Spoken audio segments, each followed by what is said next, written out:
আজকে আমরা রিঅ্যাক্টের ফর্ম নিয়ে আরও কিছু আলোচনা করব, বাট তার আগে আপনাদের মনে হয়তো এটা আসতে পারে যে আমরা তো অনেক বেশি কোড লিখলাম শুধুমাত্র একটা ইনপুট ফিল্ডের জন্য, যেটা আমরা HTML এ জাস্ট এক লাইনেই করতে পারতাম।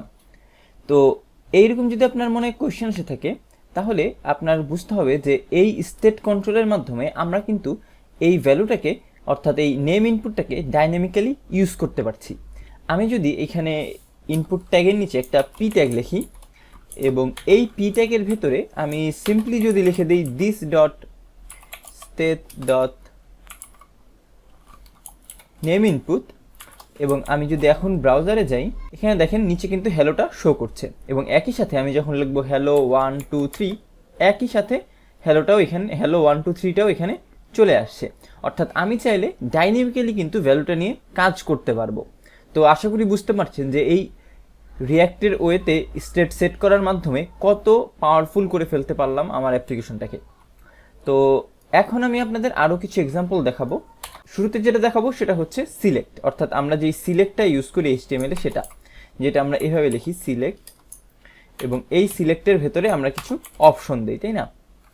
এবং এই অপশনগুলোর ভেতরে আমি ভ্যালু ফার্স্টে একটা সেট করে দিচ্ছি 1, এবং এখানে শো করছি 1, এবং এইটাই আমরা কপি করে নিলাম, এইখানে আমরা শো করছি 2। এবং আমরা সিলেক্টের ভেতরে যদি ডিফল্ট কোনো ভ্যালু সেট করতে চাই, সেটাও কিন্তু এখানে এভাবে দিয়ে দিতে পারি। বাট এর ফলে যেটা হবে, আমাদের কিন্তু এখন এটা ইরর দিবে যে আমরা এটা ডাইনামিক ভ্যালুটা হলো চেঞ্জ করার চেষ্টা করছি, ডাইরেক্ট আর কি ম্যানিপুলেট করার চেষ্টা করছি, আমরা কিন্তু এটা করব না। এর জন্য আমরা এই স্টেটের ভিতরে আর একটা ভেরিয়েবল নিব, যার নাম দিচ্ছি আমরা ওপি, এবং এর ভেতরে আমরা বলে দিচ্ছি যে প্রথম অপশনটা হচ্ছে 1, এবং এই ওপিটা আমরা ইউজ করব এই ভ্যালুতে। এবং এখন যদি আচ্ছা, এটা ইরর দিচ্ছি, ও সরি, আমি এখানে একটা ভুল করেছি, দিস ডট স্টেট ডট ওপি।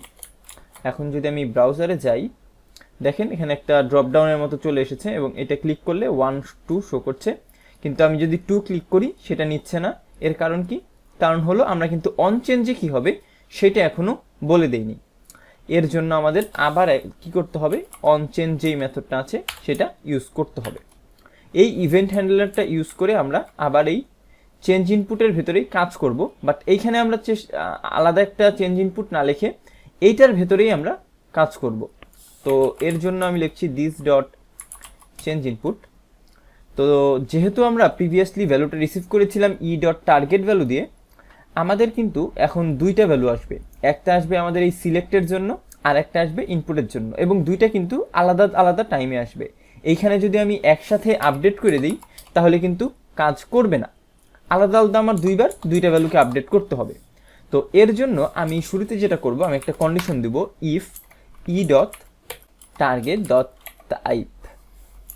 এই টাইপের মাধ্যমে আমরা চেক করতে পারবো যে আমার কি টাইপের ডাটা এখানে আসছে, অর্থাৎ ইনপুট ফিল্ড এইটার থেকে আসছে নাকি সিলেক্ট। তো ইনপুটে আমি একটা কাজ করি, এইটার একটা টাইপ দিয়ে দিই যেটা হচ্ছে টেক্সট, অর্থাৎ যখন টাইপটা টেক্সট হবে তখন আমি যদি দেখি যে টাইপটা টেক্সট, তখন আমি শুধুমাত্র এই নেম ইনপুট এইটাকে আপডেট করে দেব। এবং এটা একটু ফরম্যাট করে নিই আগে, এবং এলসিফে আমি যেটা করব, এটা আমি কপি করে নিই। এখানে আমি দেখব যে আচ্ছা, এখানে দেখব যেটা সিলেক্ট 1 আসে নাকি, কারণ সিলেক্টের ক্ষেত্রে টাইপটা হচ্ছে ডিফল্ট সিলেক্ট 1। তো এই সিলেক্ট 1টা যদি আসে তখন আমাদের এই সেট স্টেটটাই ইউজ করতে হবে, বাট তখন আমরা নেমটা না করে আমরা যেটা আপডেট করব সেটা কি নাম দিয়েছি আমি, ওপি। এই ওপিটাকে আমি ই ডট টার্গেট ভ্যালু দিয়ে দিচ্ছি।